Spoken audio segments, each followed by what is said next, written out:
I have two questions, but the second one was following the meditation, so I figured I'd go with that one first. Sometimes when I meditate, I get really tired, and it seems almost just like, okay, now I want to take a nap. And that seems kind of counterintuitive, I guess, to why you would be meditating. So I'm kind of wondering what that's about. Well, there's a difference between napping and meditating, and the difference is different benefits. I don't fall asleep, I just feel really tired. When you quiet your mind and stop resistance, usually the opposite happens. You usually find yourself somewhere between satisfaction and feeling really frisky. It depends upon how much momentum you've allowed. But if you're feeling tired, then you may be meditating to try to overcome resistance, and you may be taking the resistance into the meditation, and you may be focused upon what you're trying to get rid of during meditation. You see what we're getting at? Yeah, I've been kind of focusing on the feeling, like what it feels like to feel the energy of, the universe and positivity, and I kind of get this tingling in my body, and it feels really good. Those are all indications of alignment if you're getting those kind of sensations. If you meditate earlier in the day, it's better for a number of reasons. Usually you're more rested, and usually there's less resistance the earlier in the day. Sort of like early flights, there's fewer dominoes. So the earlier the flight, the more probability your flight's going to be on time. The later the flight, and the more things of the day could maybe interfere with your flight. It's kind of like that. The earlier in the day you meditate, the less resistance that you introduce into the equation. Okay, and I generally do that. I get up and brush my teeth and that kind of thing, but then I meditate and get on with my day, try to take a walk. How long are you meditating? I set my timer for 18 minutes. That's a good time. Yeah. Sometimes I'll be kind of done. I feel sort of done before then, and I'll look at my alarm and it'll be 16 minutes have gone by or something like that. It's important to realize that the subject of meditation is kind of an awkward subject for most humans anyway. It's becoming more and more popular, but it's sort of a weird thing. And the reason that most people feel resistance to it is because you have trained your mind, your awake mind, to be interactive and responsive. You've not trained it to be quiet, and so it is unnatural seeming to you to be awake and alert and to not be focused upon things where momentum is gathering. So most humans would rather feel negative emotion than no emotion, because in the negative emotion they feel like they're getting something done, and in the no emotion they feel like they're not getting anything done. So these are some of those beliefs that you've brought along the way that might be hindering you just a little bit.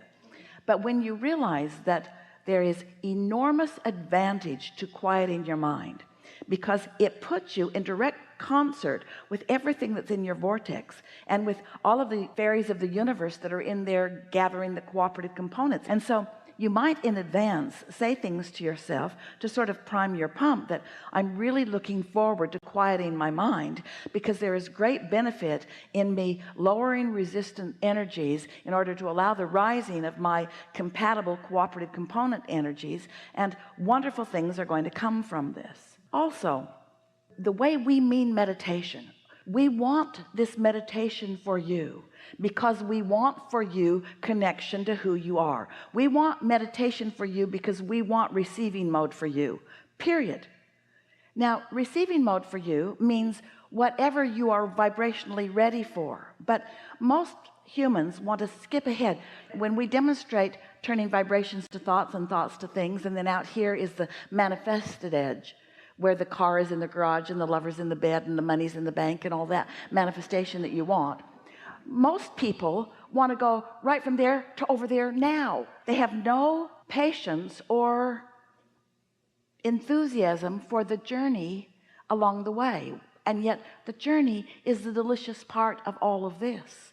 Most people meditate and they want source energy to boom into their mind and tell them exactly what to do about everything that matters to them.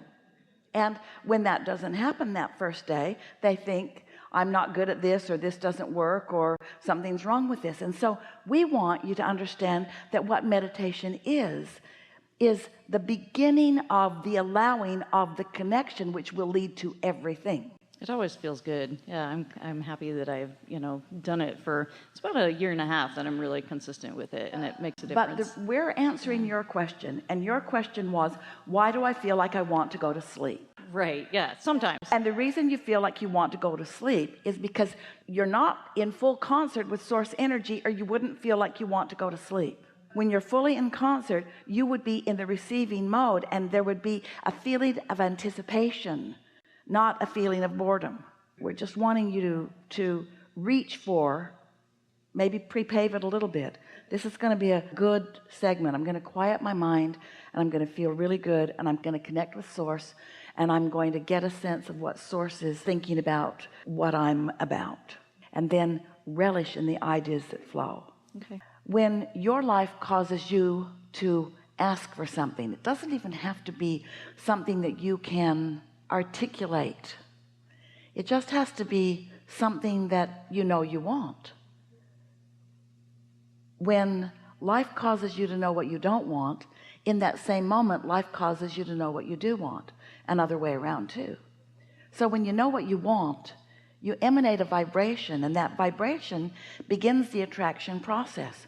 But there's a part of this that we think is really worthwhile emphasizing with you, and that is, you launch your rocket, and the non-physical part of you, who remains non-physically focused, it's the soul or source of you, your inner being is what we call that part of you, follows that rocket, focuses on it with no detraction or deviation from it, and holds the vibrational frequency of it. So the attraction toward your desire really is primarily happening because you gave it birth, because life helped you to do that, and then your inner being held steady on the subject of your desire. So all unseen and seen cooperative components are drawn to that desire that you gave birth to, that your inner being is tending to. All of the cooperative components are coming to it. It's just what the nature of this universe is. It's what law of attraction does. But the question that we really want to put to you, we want you to think about this all day, every day. Are you, in your physical human form, one of the cooperative components to your own desire? And the answer to that is usually no. The answer to that is usually, especially in the beginning, no, because I want it, because I don't want this, and what I don't want is more active in my vibration. So when you give birth to most desires, you're not a vibrational match to your desire, but your inner being is. That's the promise your inner being made with you when the part of you came into this physical body, and the part that is your inner being remained in non-physical form. You said to each other, you said, I'll go stir it up and I'll come up with new ideas. And your inner being says, and I'll hold steady to every new desire that you give birth to until you find a way of being a vibrational match to it. And you said, that won't be any problem whatsoever, because it will feel good when I think about what I want, and it will feel bad when I think in opposition. And so we all shook hands, and off you went, and you have not been keeping your promise very well. Oh, you're keeping a lot of it. You're stirring it up, and you're living the contrast, and you're giving birth to lots of desires, and those desires are active and alive and real. In fact, they're so real that we call them, they're in a vibrational reality, and that vibrational reality is so real we've given it the name the vortex. It's this vibrational reality where all of your desires, including your inner being, are, and where law of attraction is gathering all of the cooperative components. So what a good basis and beginning. What a big thing your creations are, whether you come along for the ride or not. And when you're coming along for the ride, or even turned in the direction of your desires, you feel wonderful. And when you're not so good. And that really is how creation is. We are eager to talk with you about whatever matters to you. And it is our desire today that you can come to a clearer understanding of how this all works, so that you can work with the laws of the universe so that you can work in concert with your inner being who holds your desires so dearly and so steadily. Most of all, because life is supposed to feel good to you. You're supposed to be having a really good time. And when you are moving in the direction of your own creation, that's where satisfaction comes from. In fact, that's the only place that satisfaction comes from. When you are in sync with your inner being, you feel great. And when you are pulling in opposition, you don't feel so good. And that's why we're wanting to turn your attention toward the idea of satisfaction. When you move in the direction, in other words, when you say, I would like a new house, and your inner being says, we would like a new house, and the entire universe says, how can we help? And law of attraction says, we'll gather all of the cooperative components. And you say, I would like it to look like this. I would like it to feel like this. When I live in it, I would like to feel like this. So much information is contained in that brief statement because you've lived in a lot of houses and you've lived a lot of knowing what you don't want and knowing what you do want. And so without you giving too much time or really attention to this subject, off you go. The new house is underway. In fact, it has been for quite a while. So then you complain about the house you've got because you want to justify the new house, and in doing so you're not in the receiving mode, so nothing moves forward as far as you are concerned. You're sort of stalled out right away. But then let's say you decide you're going to meditate. You do it every day for 15 or 20 minutes. You quiet your mind, you stop all thoughts, so you stop all resistant thought, and as you meditate your vibration rises, and as your vibration rises you become vibrationally equivalent with your inner being and your inner being's knowledge about your new house. And now you are in vibration alignment with your own desire. Now ideas begin to flow to you because you're in the receiving mode of what your inner being knows about this. And you find yourself collecting data. You're in the right place at the right time. Things just start falling into place for you. Ideas start flowing, and when they do, because you were in the receiving mode, it gives you life. It's life-giving to you. You feel exhilaration about it. It feels really good to you. While you're in the receiving mode and those ideas are streaming to you, you don't maybe realize it, but your vibrations are turning to thoughts, and your thoughts are turning to things, and you're standing on the brink, on the brink, on the brink, on the brink of the next and the next and the next and the next and the next. And that's all that is required for your new house to become a reality.